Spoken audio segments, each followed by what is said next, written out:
Well, hi everyone, and thank you for being here at this Center for Teaching and Learning session on advising for belonging and retention. I'm so happy that you're here. I'm Marlo Daly Galliano, the director of the CTL, and I'm going to turn things over to today's panel facilitator, Kerensa Allison. Hi, thank you very much. So I'm Kerensa Allison and I teach in social sciences. I teach anthropology, and I'm just so happy that we're here today to have a conversation about a sense of belonging and how we can talk about that in terms of our advising and mentorship on campus. And I have a lovely group of panelists here.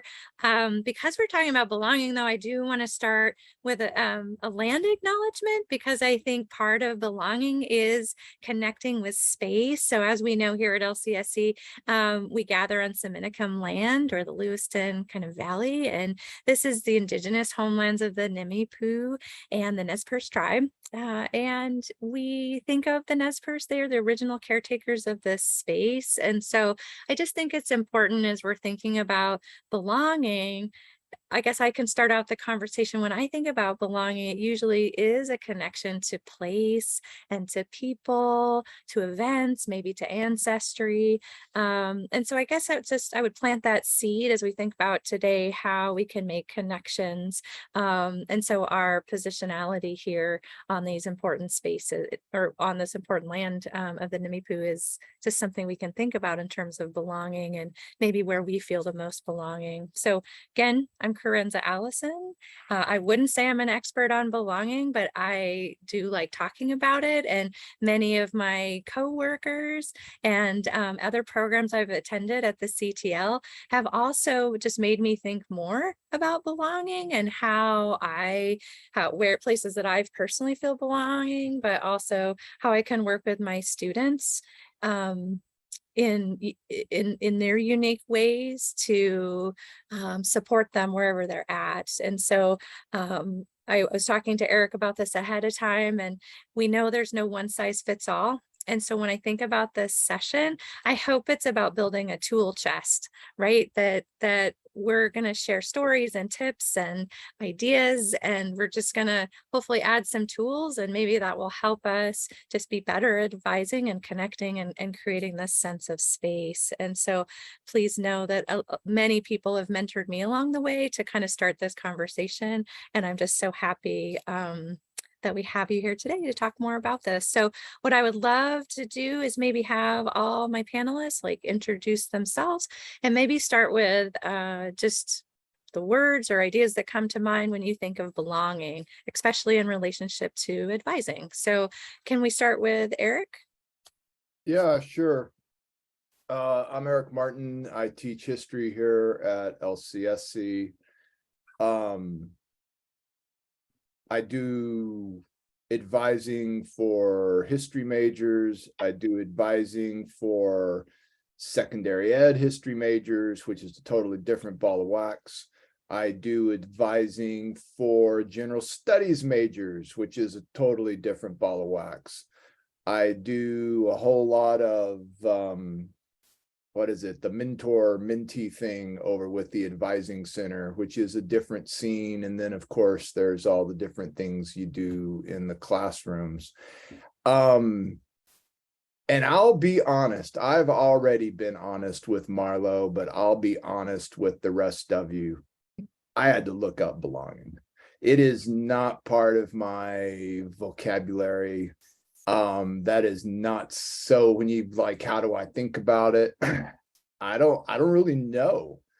And when we're thinking about, belonging, there isn't a one size fits all, because I think when we think about belonging as like helping first generation and working class students feel like they belong at college at all, that might be very different than encouraging the student population as a whole as they belong to LCSC, for retention purposes, sort of the, do I even belong at college versus I'm an LCSC warrior. But having said that, we want our students to have a sense of the various ways that they might connect with a couple of the different communities on campus so that they each, feel like they have a spot with, friends and support within the wider campus community. So I think just having a spot is how I would frame it. Great. Thanks, Eric, for starting us off. Traci, do you want to go next? Sure. I'm Traci Birdsell. I'm the Associate Dean of Student Success, and I oversee 2 federal grants. I oversee the College Assistance Migrant Program, as well as the Talent Search Program, and then the Student Success Center, basically tutoring center in the library, the Warrior Pantry, and then I oversee the Directors of Advising and Student Employment. So I'm not an advisor. Worked on campus for a long time in really a support to students role. But in that have done a lot of, I guess I would say, layman's advising, right? So as opposed to academic advising.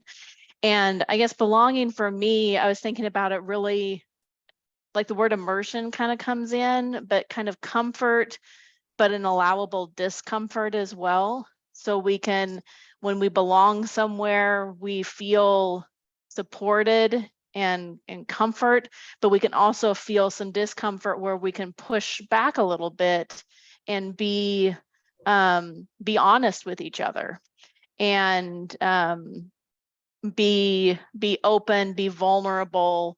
And it's really a two-way street.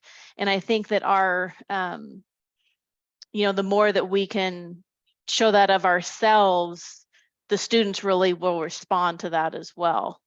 Eric, I like how you were talking about, we're kind of having that sense of that sense of place, that sense of you belong at LCS, you belong here, right? Or you belong at LCSC and those kind of things. And it's an interesting dichotomy sometimes, I think, for belonging for me. Yeah, thank you. Jill? Hi, I'm Jill Thomas-Jorgenson, and I'm the unusual one this time because I'm retired. And it's been very interesting not being on campus and moving away. We moved to Washington to a lake that I grew up at, but I like being involved, and I loved being an advisor.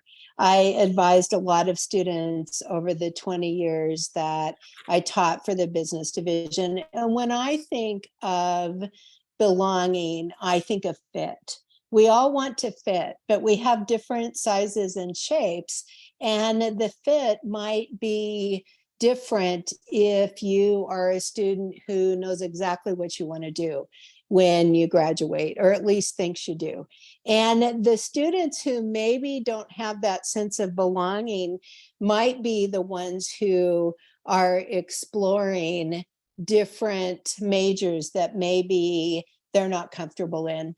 One of my sons graduated from LC in communications, and he's very mathematical, and I thought that he should go into accounting or something like that, but he just never felt that fit. But he started out taking those classes because his mom was looking at how much money can you make and all that sort of thing. So I think when we get students in as advisees, one of the first things that we probably need to do is figure out how they feel they fit or don't fit.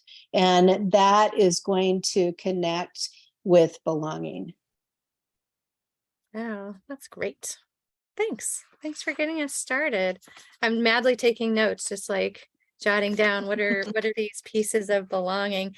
And again, I just keep hearing, like Eric, I just keep hearing the word, but I did a Google search. I actually asked one of my classes and, was looking up this definition of what is this? I mean, I think I have a general sense of it. I know it's important. We did a belonging project here on campus with Amanda Van Lannen. Lots of amazing opportunities to think about it. So just a basic Google search, because it's the expert, belonging, an affinity for a place or a situation. Was one of the pieces. The closing plenary session or speaker at the Women's History Month talk on Friday.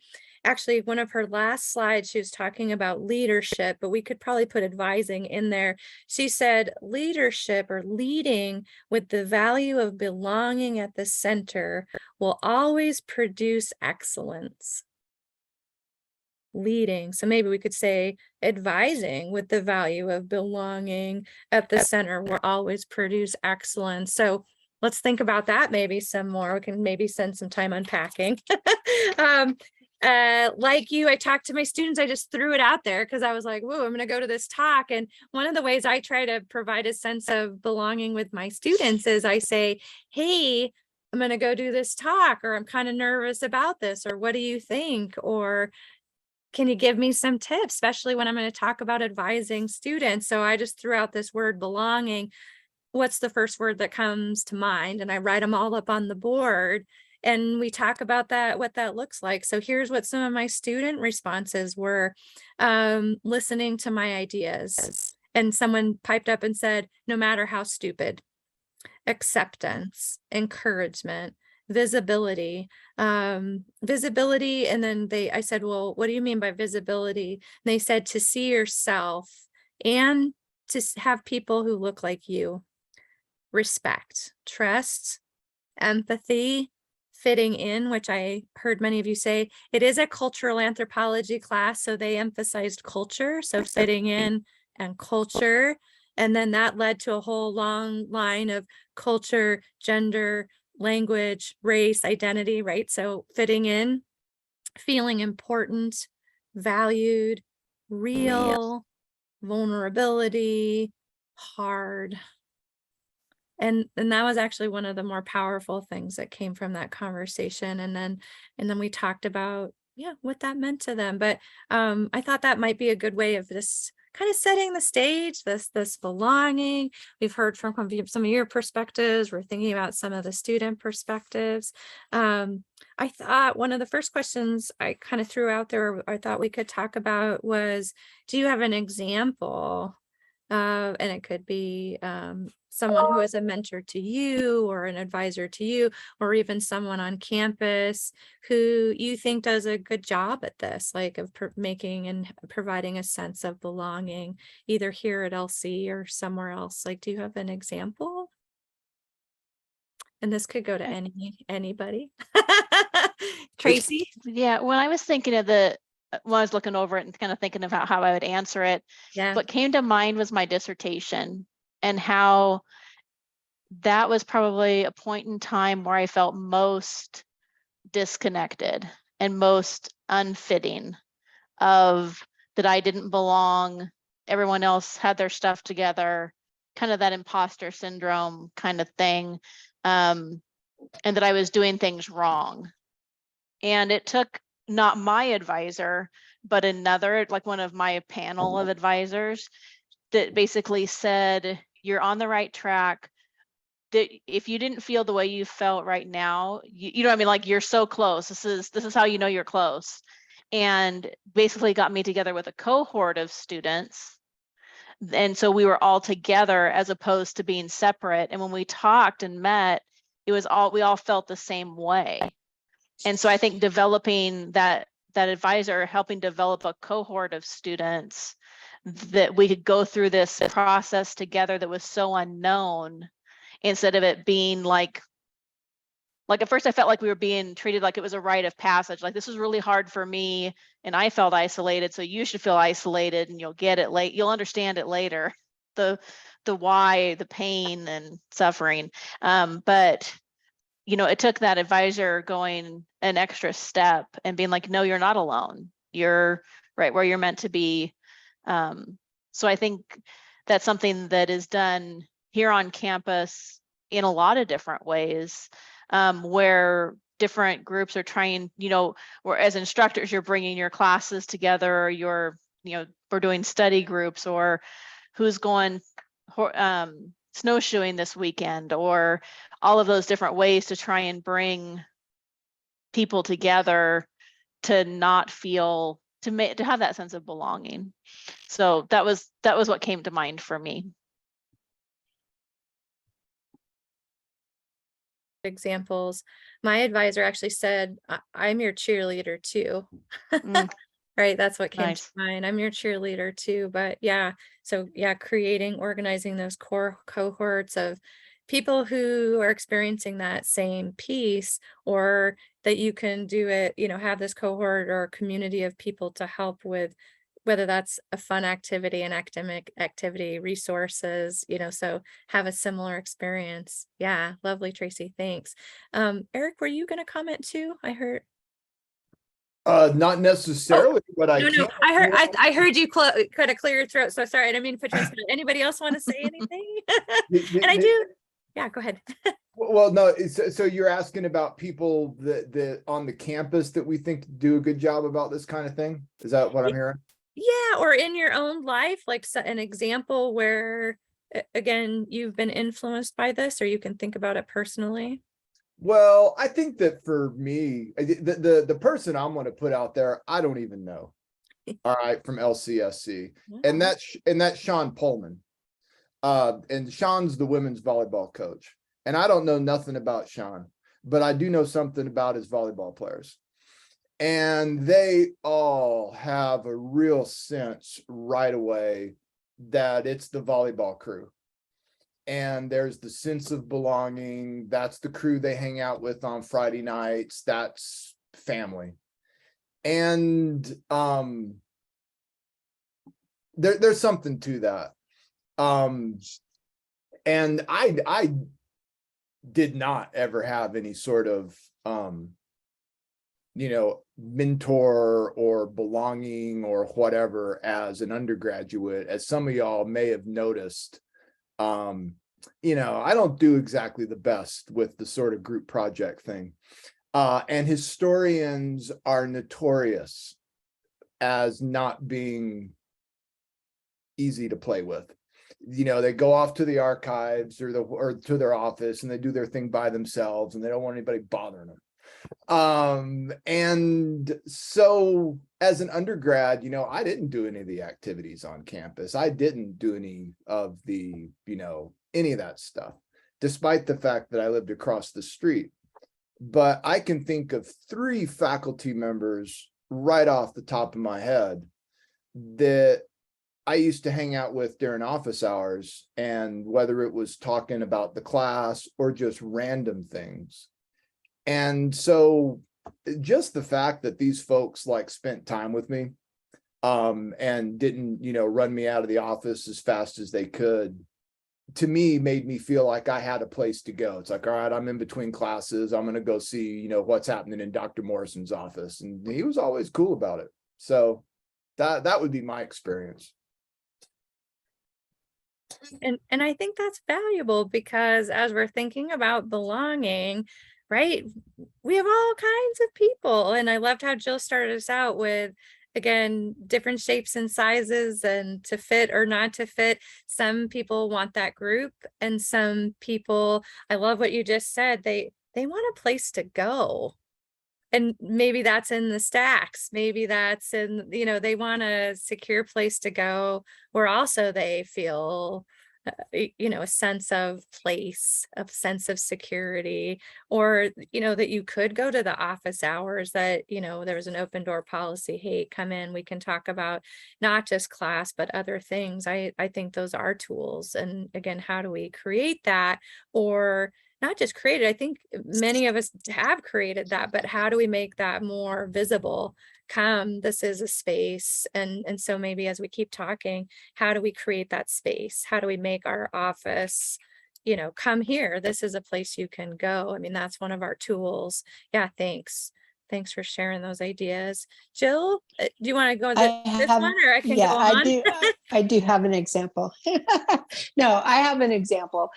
I went to LC, and so I feel like everything came full circle for me, because when I first went there, I was just going to go for a couple of years and then transfer to the University of Oregon because I wanted to be a famous world journalist. Well, I started to feel like I could be a big fish in a little pond instead of a little tiny fish. And so for me, I started belonging fairly early on and feeling like I had a fit at LC. And it's in large part because of the academic advisor that I had. And that was in 1973. And we had an ongoing relationship until his death in 2022. And at first, it started out after I graduated as somebody to give me a reference, of course. But then he would ask me important questions as I started to establish my career in business. And one of the things I liked the best about him was he pushed me. I had always gotten really good grades, but I cared more about the grade than I did about learning. And I can see now that I'm a lifetime learner, but at the point, in that point, I would drop a class on the first day if I didn't think I could ace it. And he called me on that several times. And my degree was in communication arts at that time. They didn't have BizCom. And I was taking classes in journalism and English, which were 2/3 of it, but I was ignoring the speech ones. And he was like, "Why are you doing that?" And it's like, because I write my thoughts out. I don't talk them out. I will never be a good speaker. And he's like, "Yeah, you're going to take some speech classes." And so I then, of course, replayed that some many years later when I had my own students, and I started to see some of those patterns that helped me maybe push them a little bit. And I would always try to make it a little more comfortable by saying, I think I see some potential in you that you don't see in yourself. And probably most people would be really surprised to know that I was almost a junior when I took the first speech classes, just because I didn't want to make a fool out of myself. So I've used that as an example many times. Oh, so powerful. Like to think about, I think sharing those personal experiences too, like say, especially when you're advising, I don't know about any of you, but I was not a great student those first couple of years of, and so I'm always able to kind of pull those out and say, okay, here's the mistakes I made along the way. Here's the things. And I actually, some of my favorite interactions actually have been with my camp students, because they'll have to come and ask me a question. Mhm. And I love it because I do have to reflect back and go, I don't know, what were some of the biggest mistakes I made? I have many. Which one do you want to hear? and so I think building those relationships, and again, like I don't remember who said it, I think Traci, you said it, it's that two-way vulnerability in many ways that for me has developed some of the best relationships. And I think a sense of kind of trust and kind of support, I hope, between the students, which I'm sure is the point, but I actually really enjoy it. So I appreciate some of those activities. And so if we can encourage those more, even in our own classrooms, hey, please, we do it enough, but again, that repetition will be great. Thanks for that example, Jill. Now, I don't want to put you on the spot, but Kylie or April, anything that's come to mind or you want to share? You had an aha moment too. I do want to invite you just to come in if you want to, or Marlo, but don't feel any pressure either. We can move on to the next question. I really appreciated that idea of really honoring who we have in the room, right? Really being aware of the things that might meet us may not meet all the students in the room. And I think it's what, Eric, you really spoke to the introvert or the ambivert. And I don't want to, I may be a student who I don't want to be involved in all of the things. I don't want to rah-rah and I have a dog and I have a friend and all the things, but I really deeply want to belong and to feel like I matter and to feel like I'm a part of this group, even if I choose to stand at the wall or choose to kind of, lurk as it's called in social media, right? So I just really appreciate each of your thoughts that you've shared on. There's so, like, I'm so sorry, is it Jill? I haven't met you before, but that there is a It's different Jill. Jill, thank you. There is a different fit. And I think a sense of belonging begins with and deeply listening, deeply thinking about what that person needs, being empathetic and leaning into that vulnerable space, and not oversharing as an advisor or whatever, but being very careful about the things that we do share and sharing them with intention for a specific purpose. And I don't know why I'm rambling on. You guys are amazing. I'm listening to you and learning so much. So thank you. Yeah. But Oh. yeah, anyways.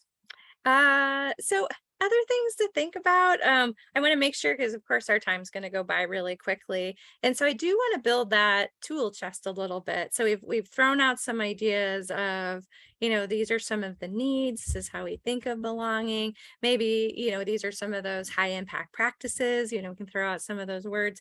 So what I would love to hear from our panelists is, what are the things you either do every semester, or what do you think are the most important ways that you have reached out or tried to create connection or belonging or space for students? And that could be every semester, or that could be with a specific semester. So do you have tips of things that have worked for you in the past? And that could be, maybe we could each mention like one or two things that has worked well for you to create that.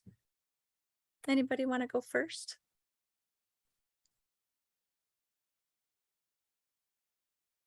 I don't mind going first, but I'm still thinking through the question. Yeah. In the sense of, are we talking about developing sense of belonging? Or are we talking about advising? I was trying to think about them together.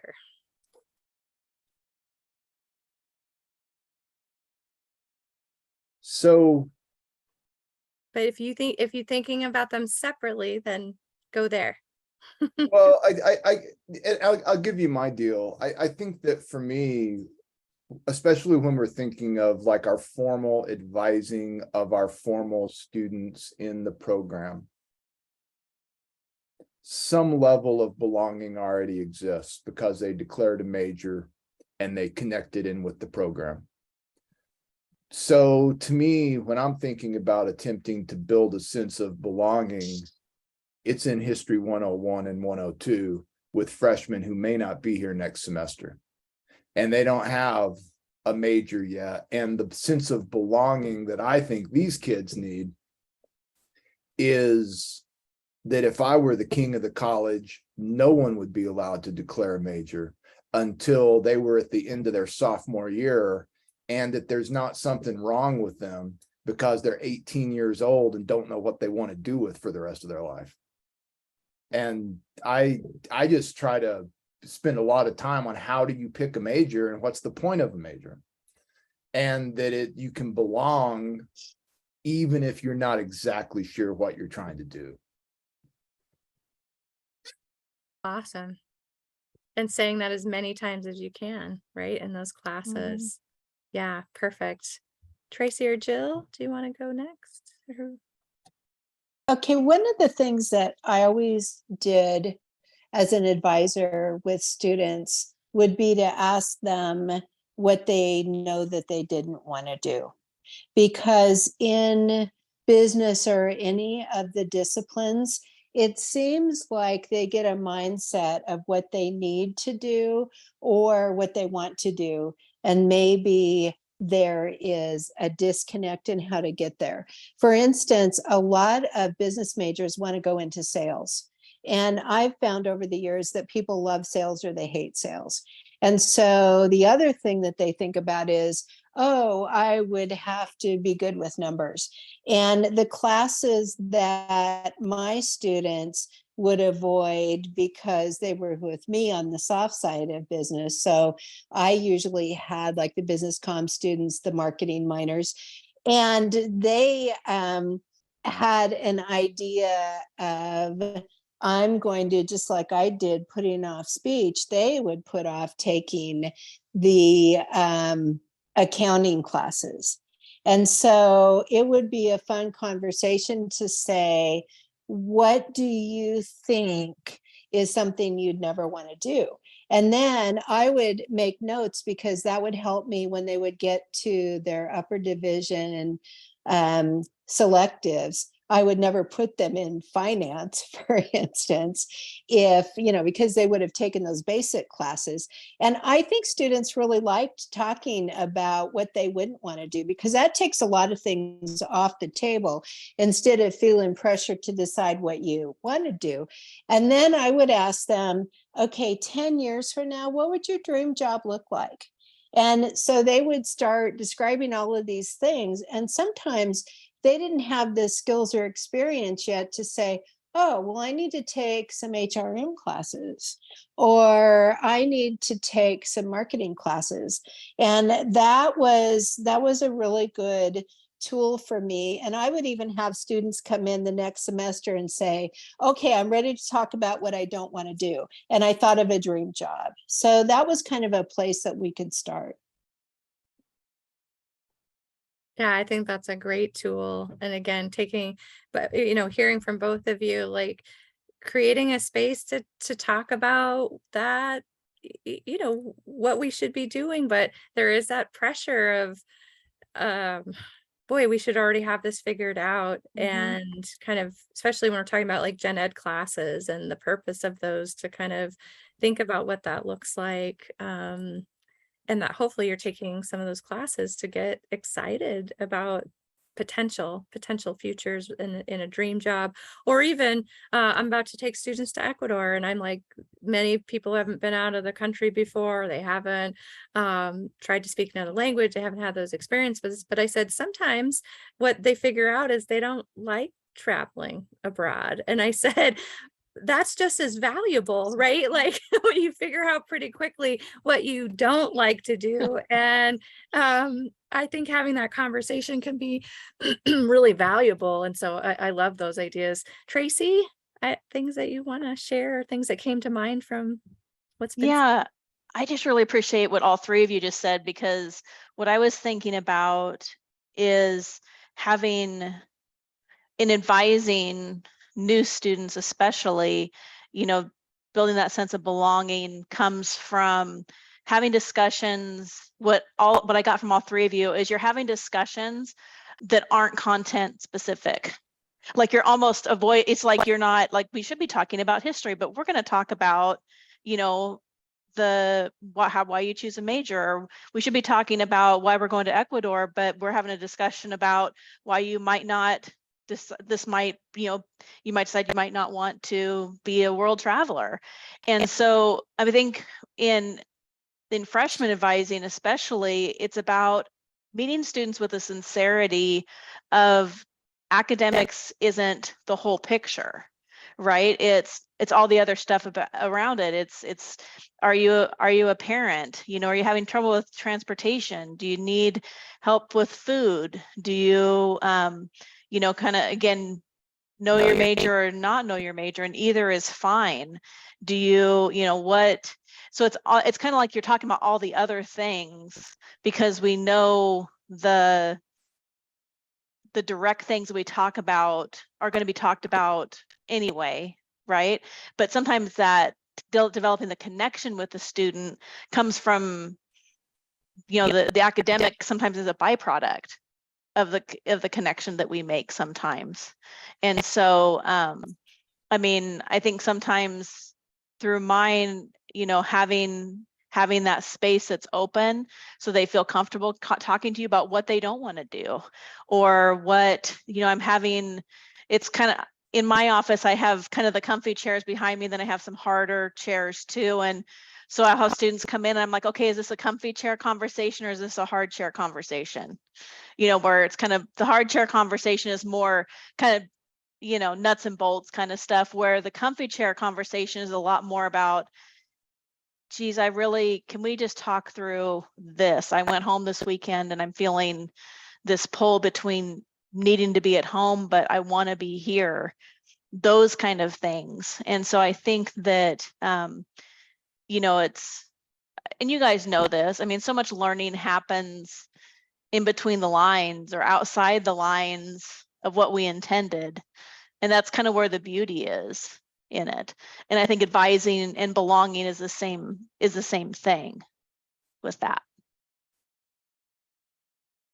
Yeah, I think you just said that so well, Traci. One of the things that came up in my mind is a lot of my advising, I just say, you're probably not going to become an anthropologist, because most people are not going to become an anthropologist. But again, the skills that we're talking about, or the skills that I'm teaching, and we'll actually do full sessions on, even just time management. And kind of what I just thought about with you, Traci, is we'll do a whole calendar. However they keep a calendar, we do a whole calendar day.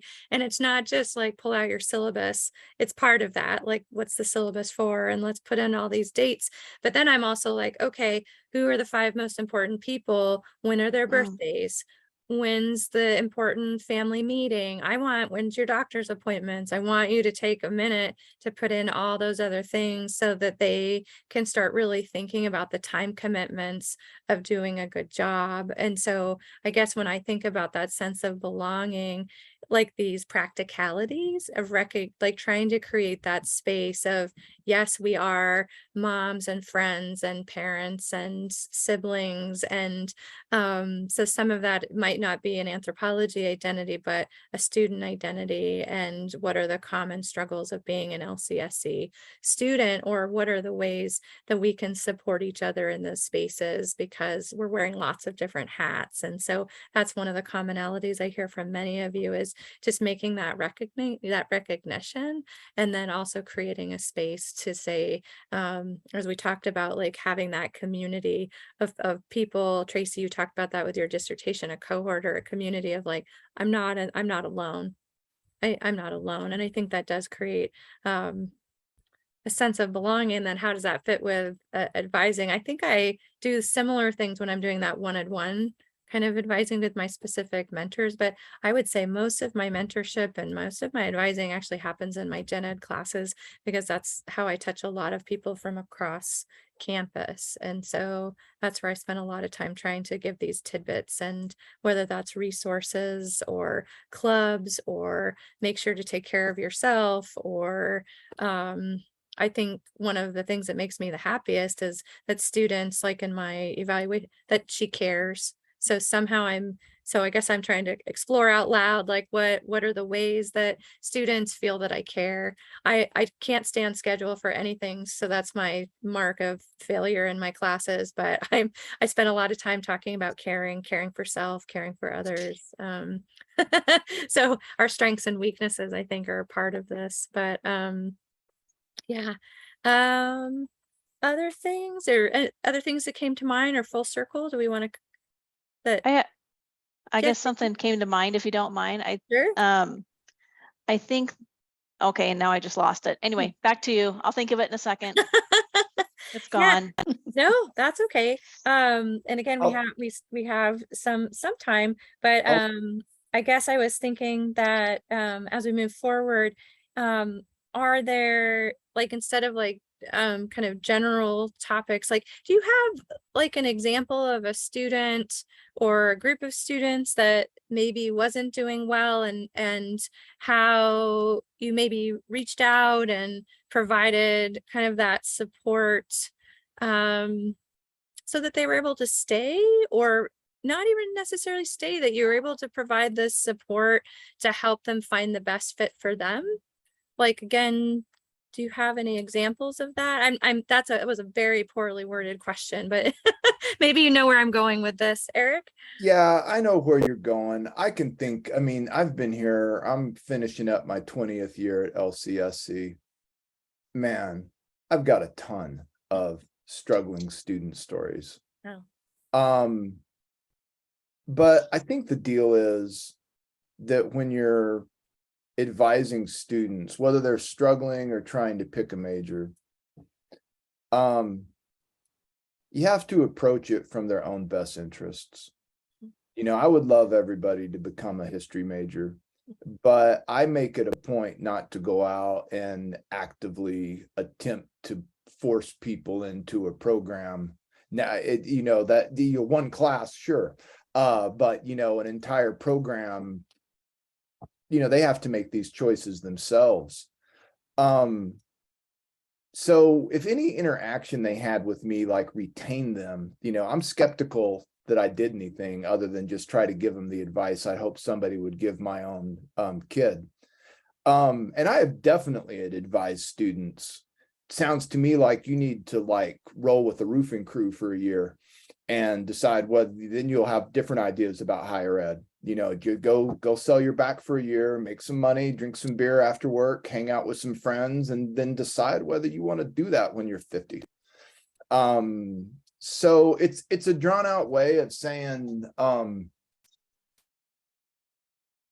don't know if I have like a thing other than just trying to see it from their point of view. And if it's academic struggles, then you can point them to support services. You can give them strategies for time management. If it's some more gnarly situation, in terms of home life or whatever, the advice might have to be, I don't know how you can focus on any of this until you get out of there. And then you wind up being sort of LCSC social worker, which seems to happen once a semester. So anyway, I don't know. This is just a getting around to the point of, I think that trying to see things from the students, what their own best interest is, or at least what I perceive it to be, and trying to advise from that point forward. Yeah, Jill? Yeah, I have an example. We had different ways of responding to things for different things, but a call or an email that I would get every semester from at least one of my advisees is, I need to drop a class. And so I would start asking questions. Why are you dropping the class? Is it hard? Did you not go to class? Have you talked to the instructor?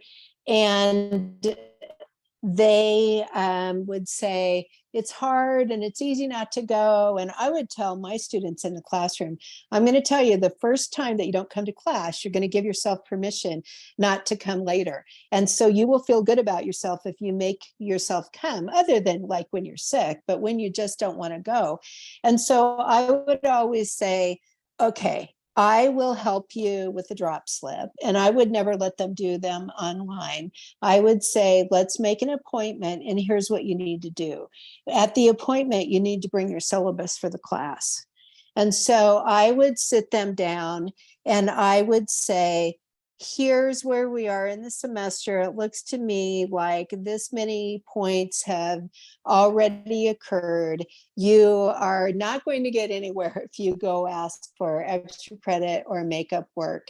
And let's talk about what you can do. Can you end up with enough? We used to have in the business division, in business classes, you had to have a C. You couldn't get a C minus. We changed that a couple of years ago. And so I would always say, okay, here's where you are. So what I want you to do before you drop the class is make an appointment with the instructor and go show them that you've done the math and ask them what their observations are, whether it's in testing or attendance, or if you participate in the class, in the class discussion, and what the instructor, what the professor thinks you can end up with. and then go for that. And I said, I've done enough of this with my own classes where a student will come in at midterm and I will calculate exactly how many points they can get. And they're going to tell me, I'm not going to miss one more class. Well, we know that's not true, right? And I'm going to get 100% on everything. And so I would say, okay, let's establish that you're probably going to miss 2 more classes because you've already missed 3. And I can work with that because I don't believe in elephants in the room. I can work with that. But what I want you to do is challenge yourself to be at all the classes, knowing that the deal is off if you miss 3 classes. Well, as you can guess, in about 20 years, all of the students that I made that deal with missed 2 more classes. And then I would say, you know what, let's look at a C.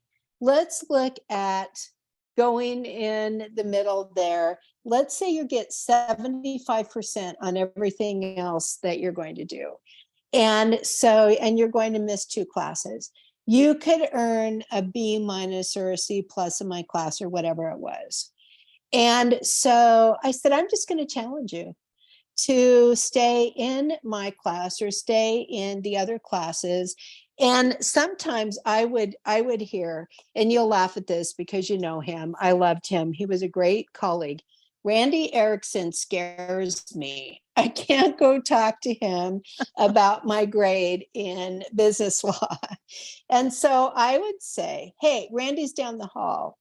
Would it help you if I went in with you? And sometimes I would get yes, and other times I would get, I can suck it up and go meet with them.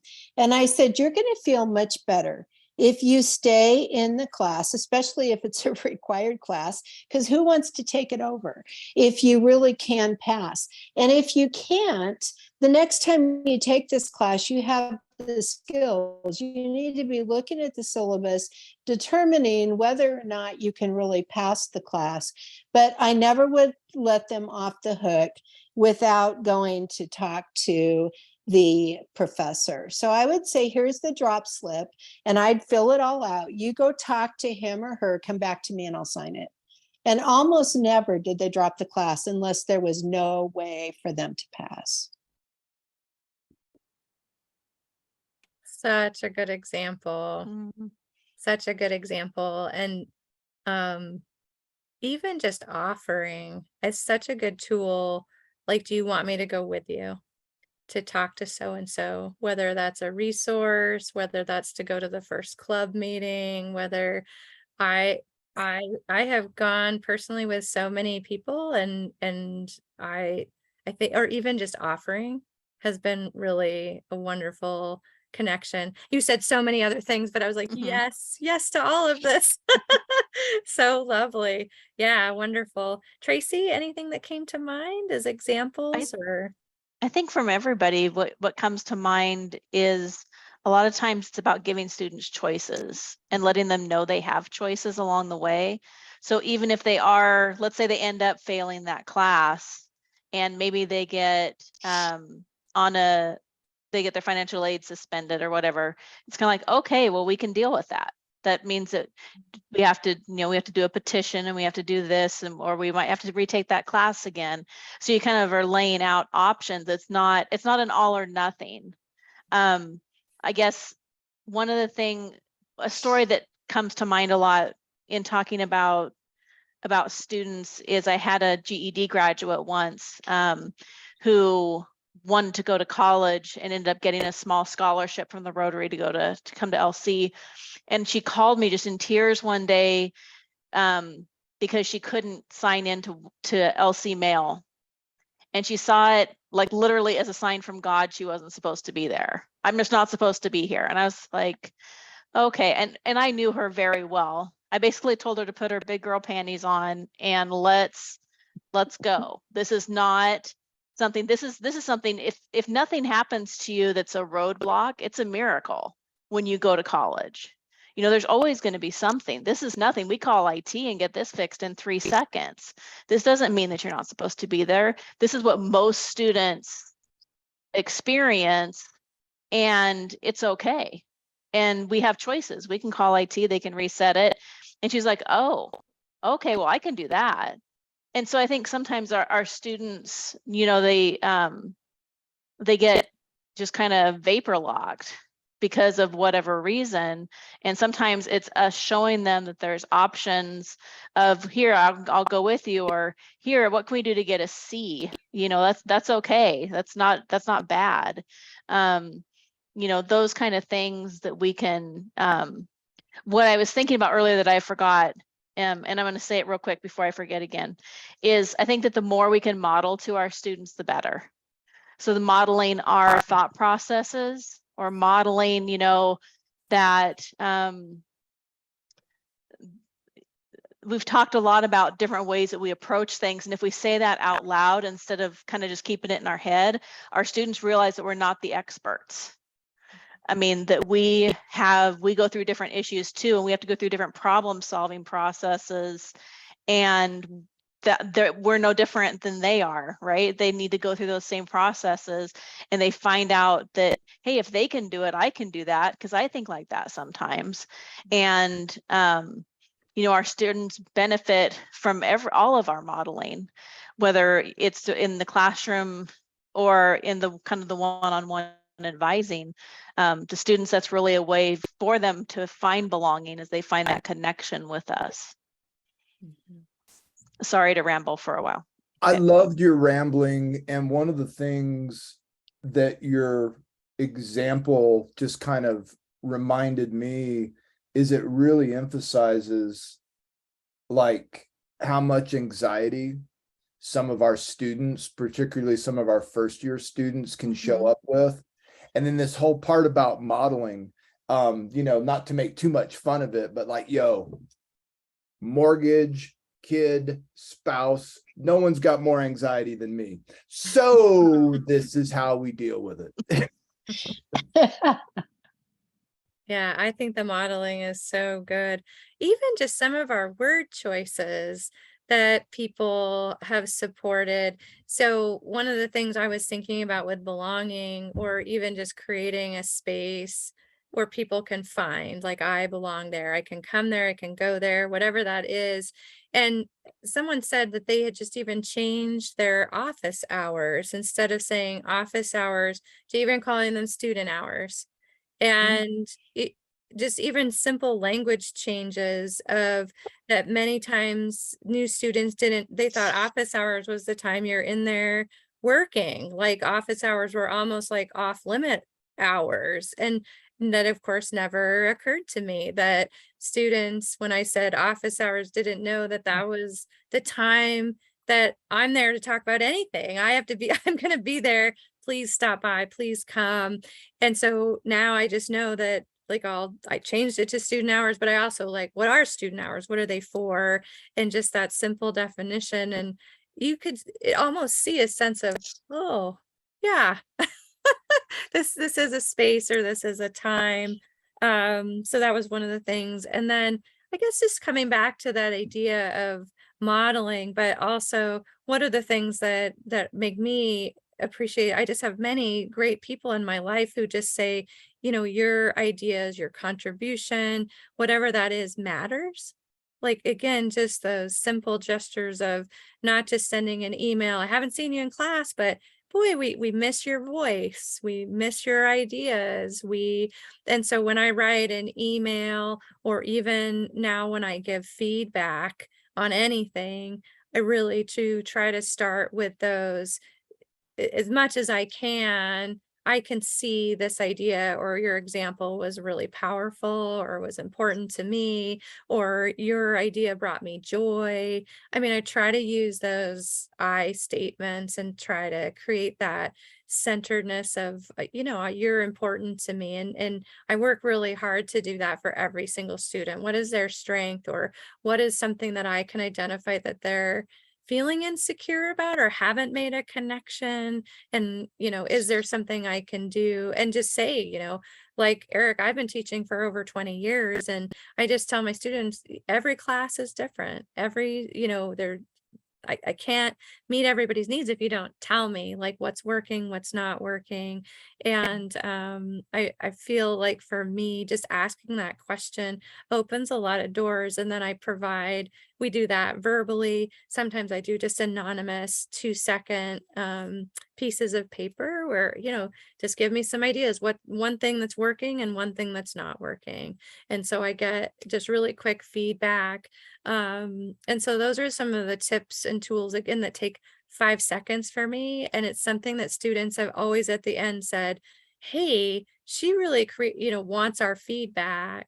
And that makes me feel better to talk in this class. And it's, maybe I'm thinking too broadly about advising, but for me, that's where I do try to create a sense of belonging. And I think has then led students to come and seek out one-on-one conversations, because I have kind of opened that door in the classroom. And so I guess that's one of the things that I do. But we are going to run out of time. We have like 3 seconds or 3 minutes. Any closing things that came to mind? Maybe if could we all say something that maybe we're taking away from, what's one thing that you heard, a word, an idea, an example that maybe you're going to try out, or that kind of stuck with you as something that was important, or brings you joy, or made you think, or however you want to think about that.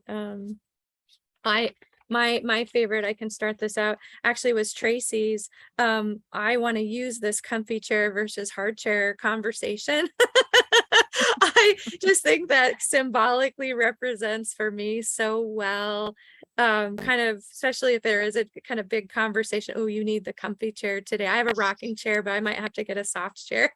They're both hard, but the rocking chair, for whatever reason, can be more inviting. But I really liked that idea. And even when I'm introducing student hours, like, hey, I have both of these chairs. Just know that both of those chairs, for whatever type of conversation you're thinking about, come and use them. So I don't know, it's maybe not the best, but I'm like, oh, I really connected with that today. Anybody else? Yeah. I love that too. And go ahead, Eric. No, you go ahead. What I was going to say was I was known on campus for always taking treats to class, usually granola bars and things. And sometimes I would take chocolate. And so when students would come to see me in the office, I could tell by the look on their faces. And I might say something like, is this a chocolate day? And that was just a way to get into that. And I think students feel then that whole idea of fit and belonging and even value, that they get value. I liked what Traci said about modeling, because I think we have to be aware of getting and giving value. And I always felt like I learned more from my students than they learned from me. Well, I guess this will be a comment on, I don't remember if I think it was Traci that brought up the issue about belonging as comfort and allowable discomfort as well.